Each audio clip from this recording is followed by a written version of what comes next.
একটা দেশের সুরক্ষা ব্যবস্থা কতটা জঘন্য আর মেরুদণ্ডহীন হতে পারে তা যদি দেখতে চান তাহলে আজকের পাকিস্তানের দিকে তাকান। হ্যাঁ, ঠিকই শুনছেন, যে পাকিস্তান সারা জীবন অন্য দেশে সন্ত্রাস ছড়িয়ে এসেছে, আজ সেই পাকিস্তানের বুকেই এমন এক ভয়াবহ হামলা হয়েছে যা পুরো পাক সেনার রাতের ঘুম উড়িয়ে দিয়েছে। ভাবুন তো, একটা দেশের পুলিশের ডিএসপি লেভেলের অফিসারকে জঙ্গিরা ছাগল ভেড়ার মতো তুলে নিয়ে যাচ্ছে, আর পাকিস্তান সরকার জানেই না কে করলো এই হামলা। ডজন খানেক পুলিশ কর্মী নিহত, বহু পুলিশ অফিসার কিডন্যাপ, আর পাক সেনা তারা শুধু দূর থেকে তামাশা দেখছে। কিন্তু এর থেকেও বড় খবর কি জানেন? এই চরম অপদার্থতা ঢাকতে পাকিস্তান এখন দুষছে ভারতকে। পাকিস্তানের ন্যাশনাল ডিফেন্স ইউনিভার্সিটি অর্থাৎ পাক সেনার ব্রেন এখন বলছে ভারত নাকি চাণক্য নীতি, কূটনৈতিক যুদ্ধ আর মায়া যুদ্ধ নাকি শুরু করেছে। কি হয়েছিল সেই কাল রাতে? কেন কাঁপছে পাকিস্তানের থিঙ্ক ট্যাঙ্ক? আর কেনই বা এই হামলায় ঘুম উড়েছে চীনের? চলুন আজ পুরো ঘটনার পোস্টমর্টেম করব, একদম ফ্যাক্ট এবং লজিক দিয়ে। বন্ধুরা, এবার চলুন ওই দিনের ঘটনায় প্রবেশ করি।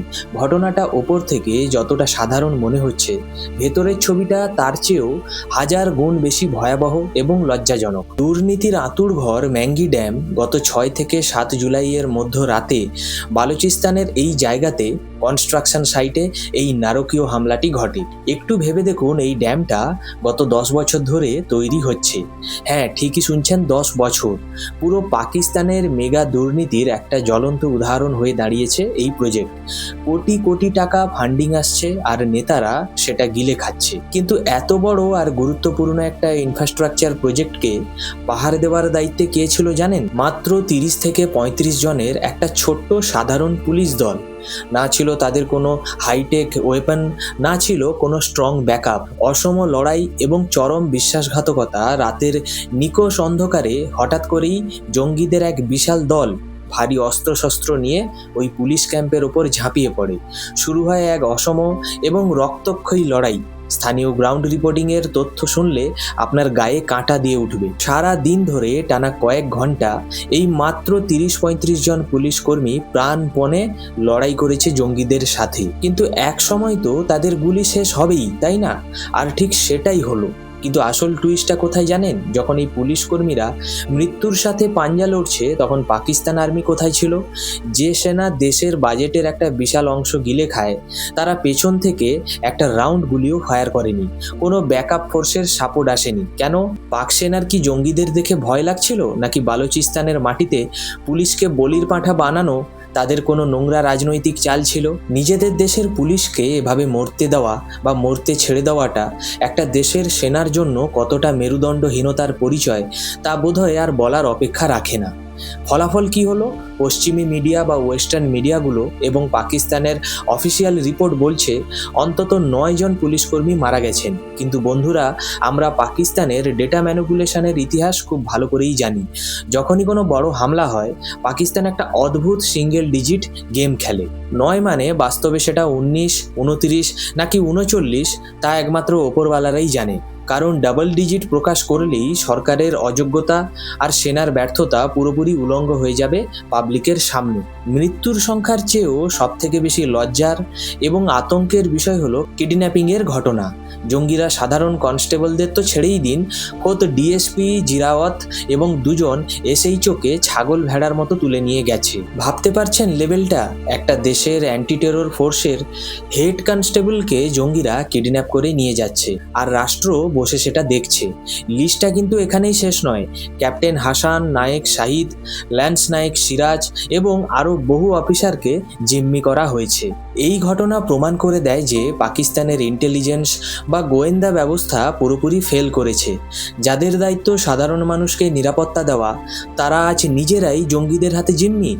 এই রাতের ঘটনা শুধু একটা হামলা নয়, এটা পাকিস্তান সরকারের মুখে সজোরে মারা একটা থাপ্পড়। যা গোটা বিশ্বকে দেখিয়ে দিল যে ভেতর থেকে এই দেশটা কতটা ফোকলা হয়ে গেছে। বন্ধুরা, এবার আপনাদের এমন একটা হিপোক্রেসির কথা বলবো যা শুনলে আপনারা হাসবেন না কাঁদবেন বুঝতে পারবেন না। এত বড় একটা জঘন্য হামলা হয়ে গেল, পুলিশের চেকপোস্ট ধ্বংস হয়ে গেল, ডজন খানেক অফিসার গায়েব হয়ে গেল, অথচ আশ্চর্যের বিষয় হলো বালুচিস্তানের মাটিতে অ্যাক্টিভ থাকা কোনো বড় জঙ্গি সংগঠন, না টিটিপি না বিএলএ, কেউ প্রকাশ্যে এর দায় স্বীকার করেনি। সাধারণত এই ধরনের সন্ত্রাসী দলগুলো তো মুখিয়ে থাকে ক্রেডিট নেওয়ার জন্য, যাতে তাদের ভয়ের রাজত্ব আরো বাড়ে। তাহলে এবার এরা চুপ কেন? আর ঠিক এই ধোঁয়াশা আর নীরবতার সুযোগ নিয়েই শুরু হলো পাকিস্তানের সেই পুরনো আর পচা ব্লেম গেম।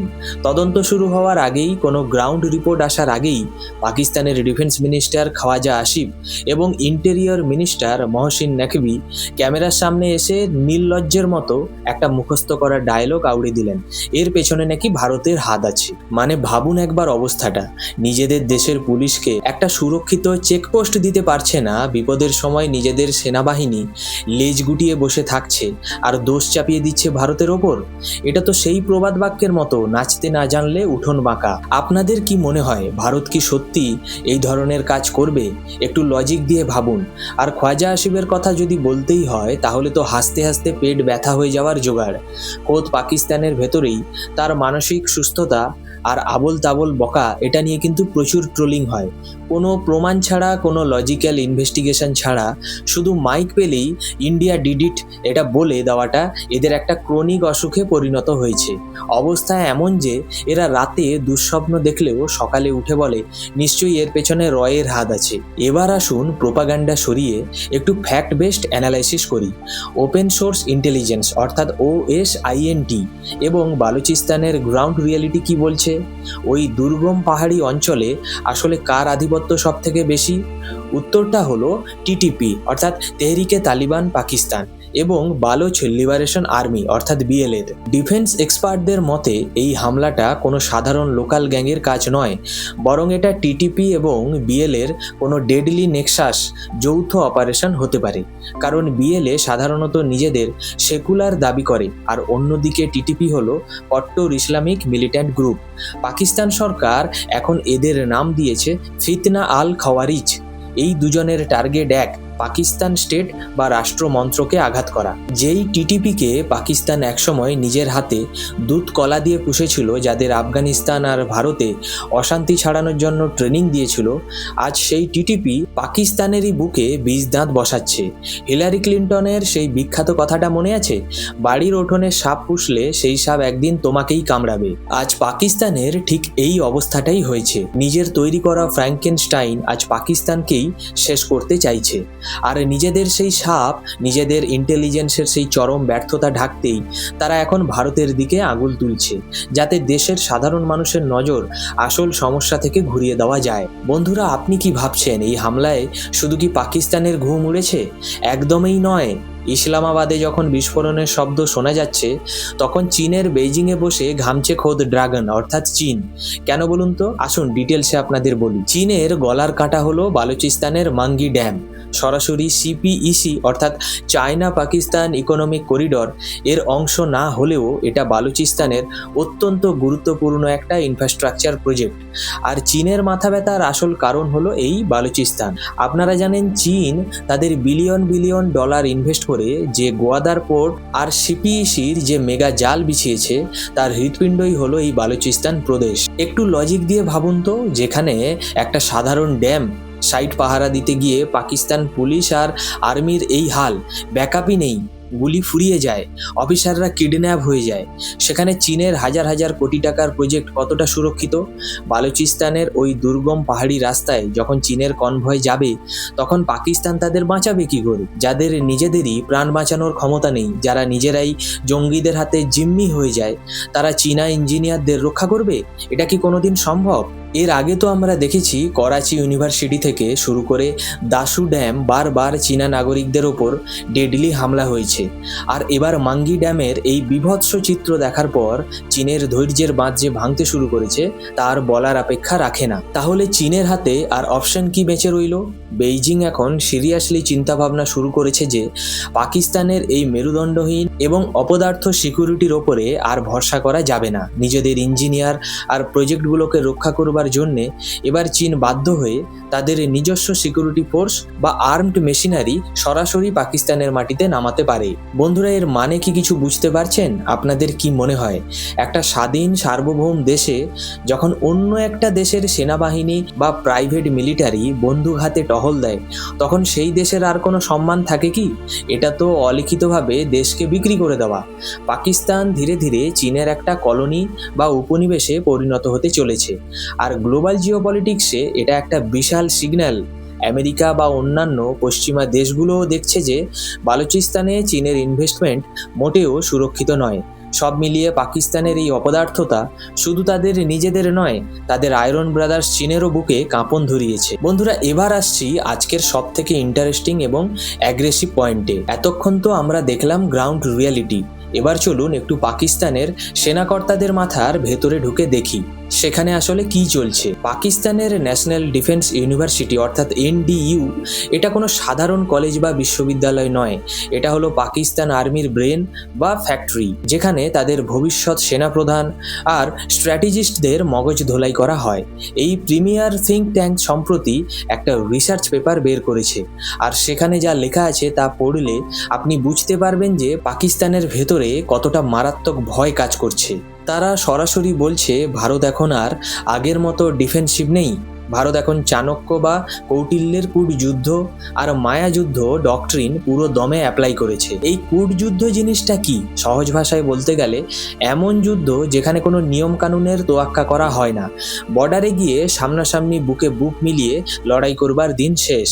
কূটযুদ্ধ হলো শত্রুকে ভেতর থেকে কুরে কুরে খাওয়া। শত্রুর ইকোনমি শেষ করে দাও, তাদের সাপ্লাই চেন জ্বালিয়ে দাও, দেশে গৃহযুদ্ধ লাগিয়ে দাও, আর সরাসরি নিজেদের সেনা না পাঠিয়ে প্রক্সি বা অন্য কোনো গোষ্ঠীকে দিয়ে শত্রুকে ধ্বংস করো। NDU এর মতে ভারত নাকি এখন পাকিস্তানের ভেতরে ঠিক এই কাজটাই করছে। আর মায়াযুদ্ধ কি? এটা আরো ভয়ঙ্কর। মায়া মানে হলো ইলিউশন বা বিভ্রম। আজকের দিনে যুদ্ধ শুধু রণক্ষেত্রে হয় না, যুদ্ধ হয় সাইবার ডোমেনে, মানুষের মস্তিষ্কে। ফেক ন্যারেটিভ, প্রোপাগান্ডা আর সাইবার অ্যাটাক দিয়ে শত্রু সেনার মনোবল ভেঙে দেওয়াটা হলো মায়াযুদ্ধ। যেমন ধরুন পাকিস্তান কিভাবে মায়াযুদ্ধের শিকার হয়। বালাকোট বা অপারেশন সিঁদুরের পর পাকিস্তান কি করেছিল? তারা ফেক নিউজ ছড়িয়েছিল যে তাদের কোনো ক্ষতি হয়নি, তারা নাকি জিতেছে। কিন্তু স্যাটেলাইট ইমেজ এক নিমেষে গোটা বিশ্বের সামনে তাদের সেই মায়া বা মিথ্যেটা ভেঙে চুরমার করে দেয়। পাকিস্তান এখন বলছে ভারত নাকি এই ইনফরমেশন ওয়ারফেয়ারে মাস্টার মাইন্ড হয়ে উঠেছে। আর একটা পয়েন্ট হলো শতাব্দীর সেরা হিপোক্রেসি। অর্থাৎ বন্ধুরা, এই পয়েন্টটা শুনলে আপনার মনে হবে ভূতের মুখে রাম নাম। কি অদ্ভুত এই হিপোক্রেসি, তাই না? যে পাকিস্তান 1947 সালে উপজাতিদের ছদ্মবেশে কাশ্মীর আক্রমণ করেছিল, যারা bleed India with a 1000 Katz policy বানিয়েছিল, যারা দশকের পর দশক ধরে 26/11 বা মুম্বাই হামলা, পাঠানকোট, উরির মতো নারকীয় হামলাগুলোতে প্রক্সি টেরোরিজম বা সন্ত্রাসীদের পাঠিয়েছে, তারা আজ ভারতের দিকে আঙুল তুলে কূটযুদ্ধের জ্ঞান দিচ্ছে। যে চোর সারা জীবন অন্যের পকেট মেরেছে, আজ তার নিজের পকেট যখন ফুটো হয়ে যাচ্ছে, তখন সে বলছে দেখো দেখো, দুনিয়াতে আর কোনো সততা নেই। কিন্তু বন্ধুরা, হাসির খোরাক হলেও এই পুরো অ্যানালিসিস থেকে একটা জিনিস কিন্তু পরিষ্কার। পাকিস্তানের টপ থিঙ্ক ট্যাঙ্ক আর আর্মি অফিসারদের মনে ভারতকে নিয়ে একটা মারাত্মক সাইকোলজিক্যাল ট্রমা তৈরি হয়েছে। তারা খুব ভালো করেই বুঝতে পারছে যে আজকের ভারত আর আগের মতো চুপচাপ বসে মার খাওয়ার পাত্র নয়। ঘরে ঢুকে মারার যে নীতি ভারত নিয়েছে তা এখন পাকিস্তানের অস্থিমজ্জায় ভয় ধরিয়ে দিয়েছে। আর সব থেকে বড় চিন্তার বিষয় হলো এই NDU এর রিসার্চ পেপার পড়েই আগামী দিনের পাক সেনাকর্তারা তৈরি হবেন। অর্থাৎ ভারতের প্রতি এই চাণক্য ভীতি বা প্যারানয়া তাদের ভবিষ্যতে সামরিক কৌশল বা পলিসি মেকিংকেও মারাত্মকভাবে প্রভাবিত করবে। তারা এখন নিজেদের ছায়াকেও ভয় পেতে শুরু করেছে। তো বন্ধুরা, উপসংহার এটাই যে পাকিস্তান আজ নিজের তৈরি করা সন্ত্রাসের ফাঁদেই নিজে জড়িয়ে পড়েছে। যে সাপ তারা ভারতের জন্য পুষেছিল, সেই সাপ আজকে তাদেরই পুলিশ আর সেনাকে ছোবল মারছে। আর নিজেদের সেই অযোগ্যতা ঢাকতে তারা ভারতের চাণক্য নীতির দোহাই দিচ্ছে। কিন্তু ইতিহাস সাক্ষী, মিথ্যা আর প্রোপাগান্ডা দিয়ে বেশি দিন টিকে থাকা যায় না। বালুচিস্তানের এই ঘটনা প্রমাণ করে দিল পাকিস্তানের অভ্যন্তরীণ নিরাপত্তা ব্যবস্থা তাসের ঘরের মতো ভেঙে পড়েছে। আপনার কি মতামত? পাকিস্তানের এই অবস্থার জন্য কি তারা নিজেরাই দায়ী, নাকি সত্যি তাদের সরকার আর সেনার অপদার্থতাই এর মূল কারণ? কমেন্ট করে অবশ্যই জানাবেন। ভিডিওটি ভালো লাগলে অবশ্যই লাইক করুন, বন্ধুদের সাথে শেয়ার করুন আর চ্যানেলটি সাবস্ক্রাইব করে বেল আইকনটি প্রেস করে দিন। দেখা হচ্ছে পরের ভিডিওতে নতুন কোনো এক্সপ্লোসিভ টপিক নিয়ে। জয় হিন্দ, বন্দে মাতরম। সকলে ভালো থাকবেন।